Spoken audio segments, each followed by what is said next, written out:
Bonjour, on se retrouve aujourd'hui pour une nouvelle vidéo. Il sera question du dernier plugin qui est développé par la société Waves, à savoir le RetroFi, ou le RetroFi. Comme vous le savez, chaque génération a son style musical, des sonorités bien distinctives.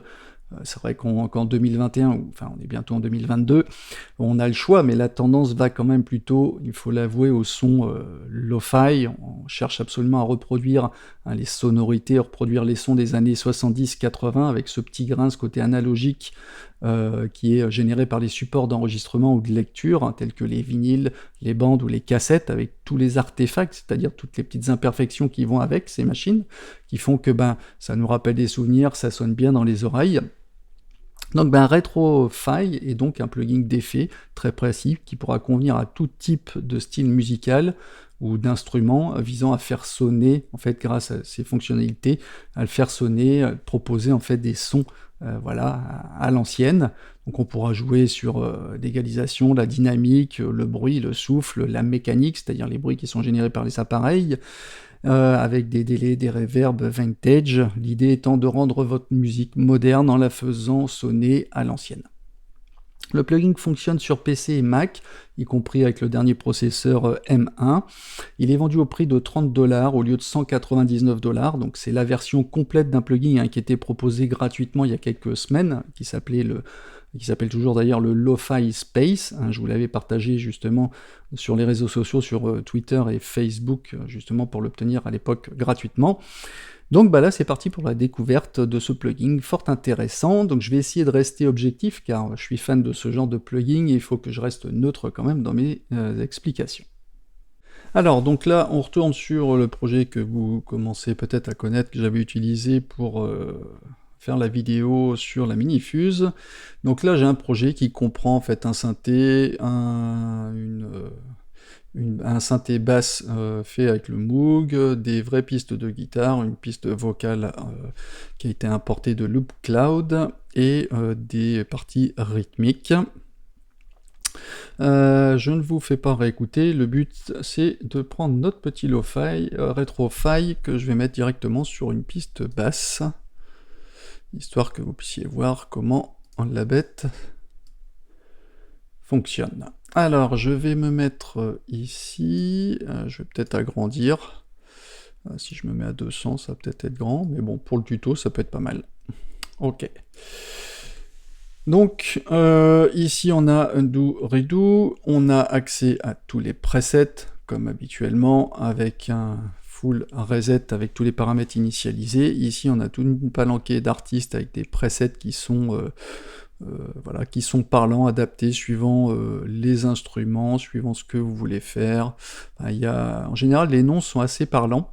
Ici, on a les presets par défaut, et de montrer en fait le dossier qui contient vos presets personnalisés, puisque bien évidemment, vous pouvez sauvegarder vos presets. Là, on va sur le preset précédent suivant, comparatif AB. Si on fait un réglage, on compare, et on va donc setup AB, B vers A et A vers B, ok.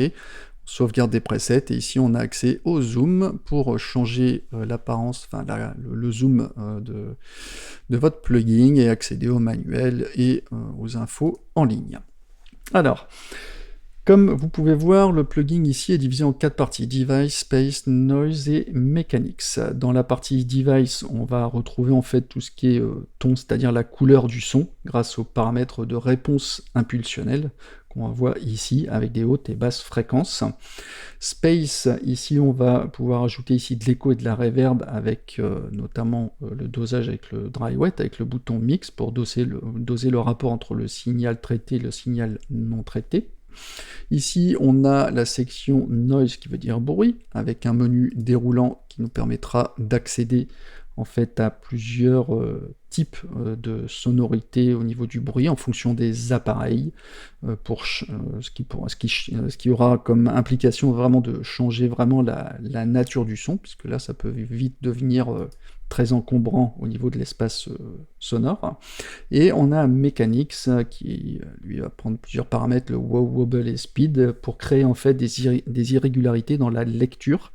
Hein, c'est le principe du wow and flutter, du pleurage et scintillement, dont j'ai beaucoup parlé dans d'autres vidéos, qui font que la lecture peut être plus ou moins rapide, saccadée, avec des changements de hauteur, bref, en fait, comme sur des vrais appareils.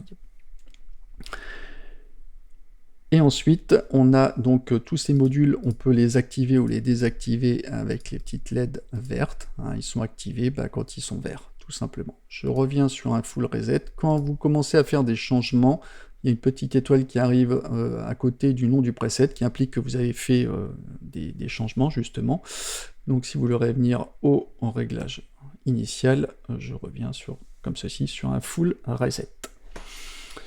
On va voir toutes les particularités, toutes les fonctionnalités sur ce son de basse. Hein, je désactive pour le moment.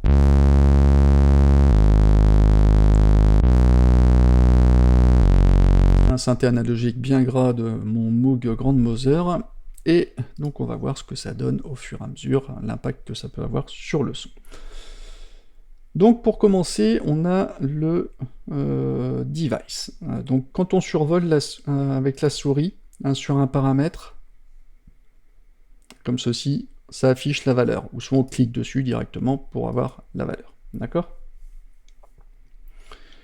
Un petit mot avant de commencer sur le signal audio. En fait, le traitement ici du signal est échantillonné à 16 bits et 44,1 kHz, et il sera rééchantillonné en sortie pour reprendre son format d'origine, hein, pour les aficionados. Donc la section device ici est celle qui va donner en fait le plus de caractère au son. On a le choix entre 4 positions ici au niveau du device qui correspondent en fait à des IR, c'est-à-dire des réponses impulsionnelles qui correspondent en quelque sorte à, on va dire, l'empreinte, la caractéristique sonore d'un lieu ou d'un appareil. Dans notre cas, ce seront des appareils. Donc on va de gauche à droite. De gauche, on aura un son qui est plus aéré, plus clair, et plus on ira vers la droite, plus on aura plus ça sera profond en termes de réponse. On écoute.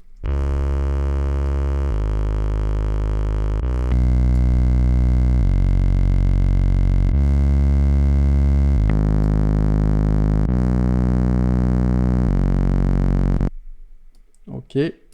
Et quand vous cliquez sur option clic, hein, vous revenez au réglage par défaut.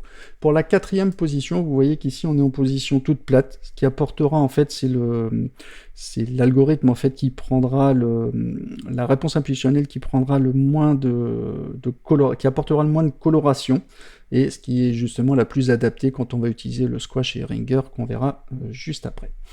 Donc tone, ici, vous voyez, il est désactivé, mais il est activé sur les autres positions, sur la 2e, la 3e et la 1re. Donc ici, en fait, on est en lien direct avec la réponse impulsionnelle. Ici, il va gérer en fait l'alignement des phases qui se passent entre les hautes et les basses fréquences. Donc c'est un paramètre en fait qui n'est pas forcément audible comme ça tout de suite au premier abord, mais qui est super important parce que c'est lui qui va préserver l'équilibre, donc il ne faut pas le sous-estimer.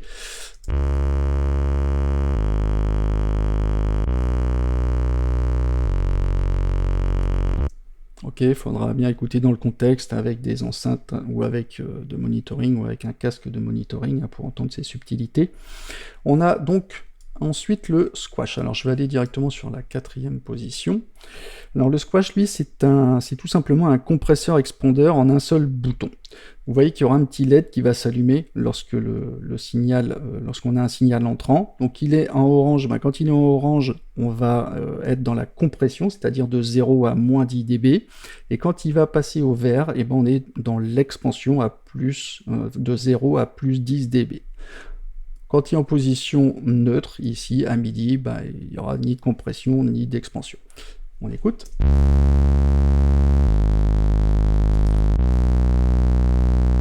Là, je suis dans l'orange, jaune. Donc, je suis dans la compression. Et vert, je suis dans l'expansion. Bien sûr, on a le dry wet. Hein. Là, on a 100% de signal. Là, je suis en compression. Là, je suis en expansion. Ok ?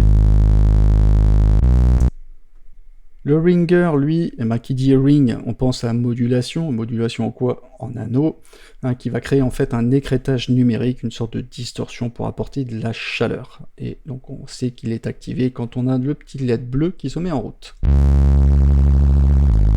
C'est tout de suite parlant, hein. Donc là j'ai utilisé l'effet en insert, on peut le mettre en parallèle aussi, hein, pour garder le signal d'origine et apporter des harmoniques supplémentaires en parallèle. Là je l'ai mis en insert, et vous aurez compris que voilà, il y a plusieurs choix possibles. Bon, l'effet est très parlant.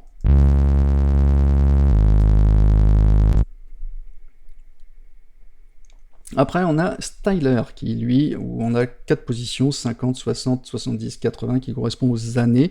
En fait, ici, on a des choix en fait, de texture d'enregistrement et de lecture, suivant les années. En fait, ça reproduit, ça met en avant en fait, les limitations des appareils d'une époque en termes de fréquence, de dynamique et de distorsion.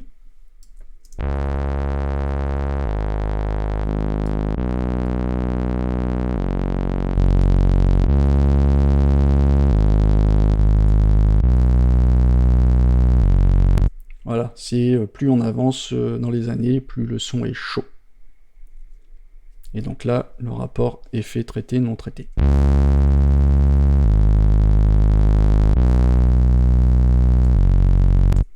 Ok, je le désactive pour passer à la section suivante, donc je vais réactiver la suivante, le space. Donc c'est un module qui va combiner, comme vous l'aurez deviné, l'écho et la reverb.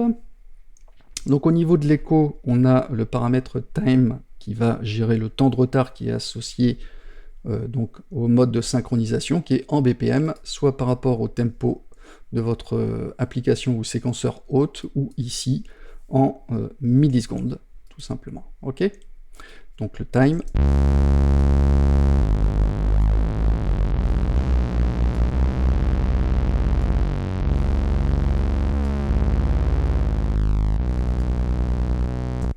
Ok.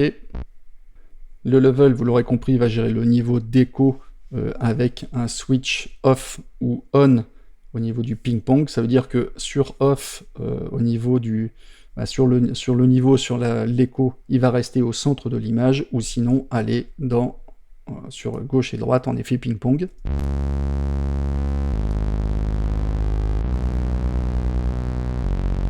Vous voyez, on sent, hein, c'est vraiment gras, ça sonne vraiment analogique. Alors je mets pas trop fort, hein, pour qu'on soit plus dans la subtilité, pas forcément dans l'effet bourrin.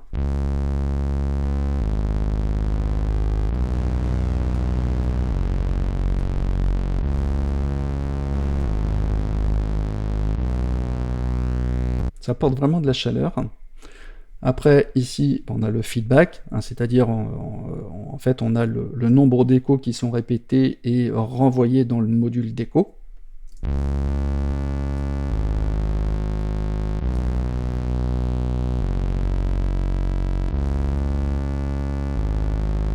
Alors, il faut y aller mollo, parce que là, on sent qu'il y a un petit peu de problème de phase. Pour la reverb, eh bien ici, on a length qui va déterminer la longueur de la reverb.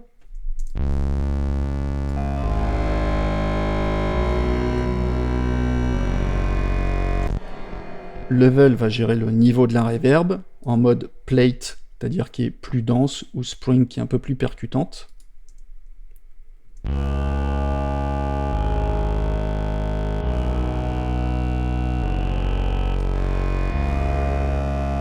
Là c'est plus planant, plus dans une grande pièce.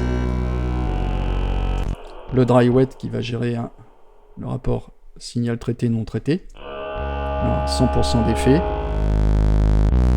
Pas d'effet. Et là, dans la subtilité. Ok, vous voyez qu'on a des petits cadenas sur le curseur mix qui permet de, si jamais vous changez, je mets le cadenas sur une... Hop, je me mets comme ça, je verrouille, et là, hop, je verrouille. Ça veut dire que si je change de preset, toc, tout change, sauf la position des potards mix qui sont verrouillés. Ok, c'est à ça que ça sert. Je reviens sur le full reset. On va maintenant passer au module Noise. Là, on est dans le cœur de l'effet rétro avec une sélection ici de 64 fichiers bruit qui sont au format Wave, qui sont classés par catégorie, cassette, tout ce qui est numérique, électrique, des effets, tout ce qui est relatif mécanique ou synthé, bruit de synthé ou de vinyle. Donc là, l'algorithme, en fait, ici, il essaye il interprète l'échantillon audio du bruit et il va le jouer de manière à éviter qu'il soit trop répétitif, afin qu'il ne tourne pas en boucle indéfiniment. Ok ?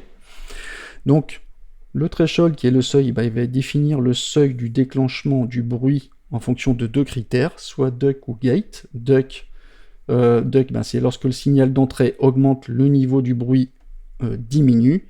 Et quand on est en mode gate, c'est l'inverse. Quand le signal d'entrée est fort, le bruit va augmenter également. On a un petit LED, la LED verte en fait, qui va témoigner du niveau acceptable. Si on est en jaune, on nous dit attention, tu vas bientôt dans le rouge. Et quand on est dans le rouge, il faut reculer un petit peu. Ok, on écoute.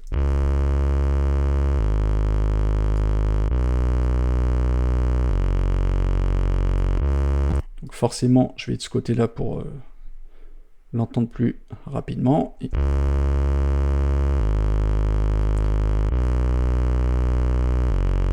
Le level, vous aurez compris, qui va doser le niveau de sortie du bruit.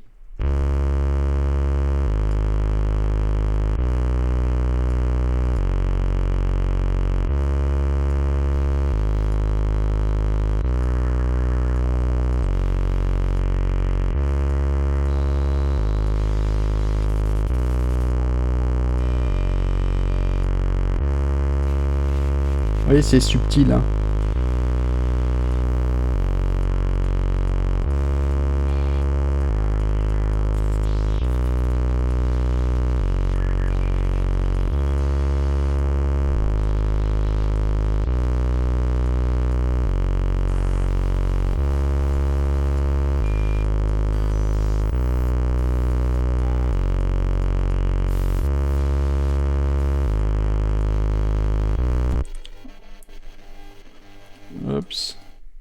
Ok.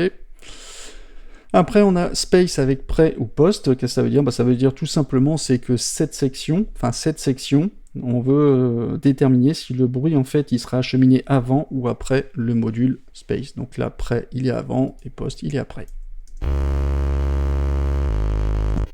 Ok ? Je désactive le noise, et maintenant, on va aller vers Mechanics.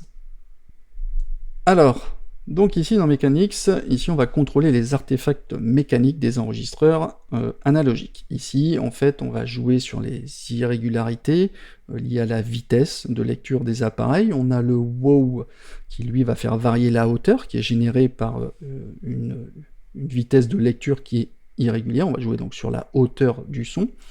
Le wobble, lui, il va faire varier l'amplitude, c'est-à-dire que le signal va être parfois un peu plus haut ou un peu plus faible, comme sur des vraies cassettes par exemple, à un rythme en fait qui est imprévisible. C'est souvent lié d'ailleurs aux courroies et aux roulements qui sont vieillissants sur les appareils.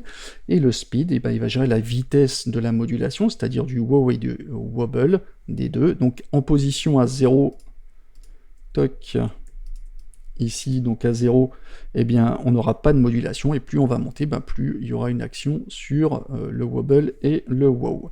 Alors, on a deux sections, le A et le B. Le A reproduit plutôt en fait les schémas des platines cassettes, et le B plutôt celui des vinyles. Et rien ne nous empêche de cumuler des irrégularités sur les deux, sur le A et le B. On va faire un petit exemple.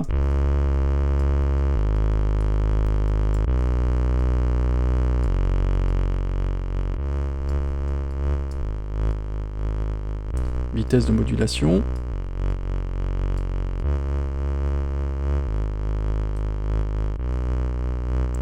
On va mettre sur le B.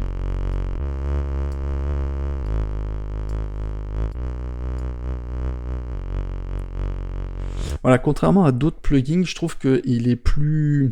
Voilà, l'algorithme est plus intelligent, entre guillemets. Il répète pas tout le temps la même chose, on sent des irrégularités qui reviennent pas forcément cycliquement.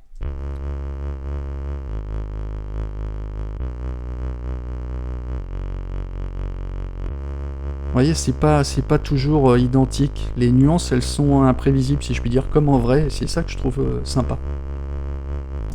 Ok, on désactive.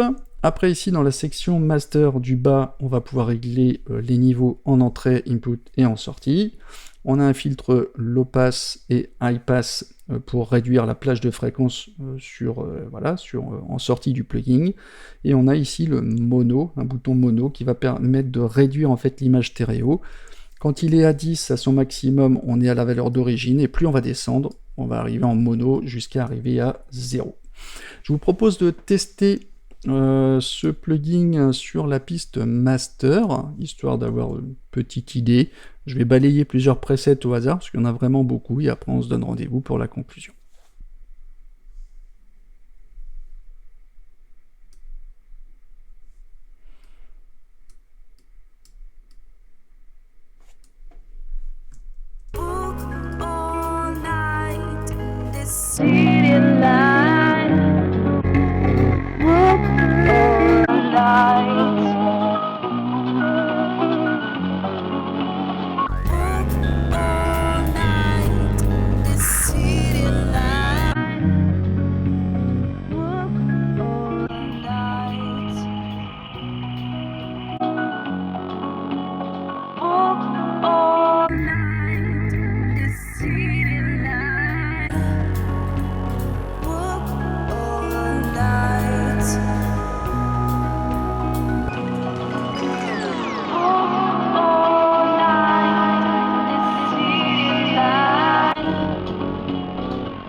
En conclusion, encore un plugin lo-fi, rétro comme on les aime. Enfin, en tout cas, je parle pour moi. Moi, je suis fan de ce genre de couleurs sonores hein, qui apportent un réel grain dans les compositions. On peut l'utiliser aussi bien sur une piste master pour donner une ambiance particulière globale à un projet musical, voire sur un instrument, une piste en particulier. Bon, pour 30 balles, c'est pas cher, hein, ça va encore. Maintenant, on connaît la politique de chez Waves. Hein, s'il est remonté au plein pot, attendez un peu, hein, les promos sont là toute l'année. C'est sûr qu'à 199 $, je vous dirais non, même s'il y a quand même du travail derrière tout ça. Mais bon, c'est le porte-monnaie qui parle en général, hein, donc... Enfin voilà, moi j'aime hein, le look, il est hyper cool, il me fait penser d'ailleurs au graphique un peu du jeu Borderlands, je sais pas si ça vous parle, avec un design qui est bien contrasté, moi j'aime beaucoup. Dites-moi ce que vous en pensez, essayez-le et faites-moi part de vos retours, ça m'intéresse. Sur ce, merci de m'avoir écouté, n'hésitez pas à vous abonner si vous souhaitez être avisé des nouvelles vidéos que je mets en ligne, un petit like c'est toujours sympa, seulement si vous avez aimé bien évidemment. Prenez bien soin de vous, de vos proches et de vos anciens, et je vous dis à bientôt pour de nouvelles vidéos. Ciao ciao.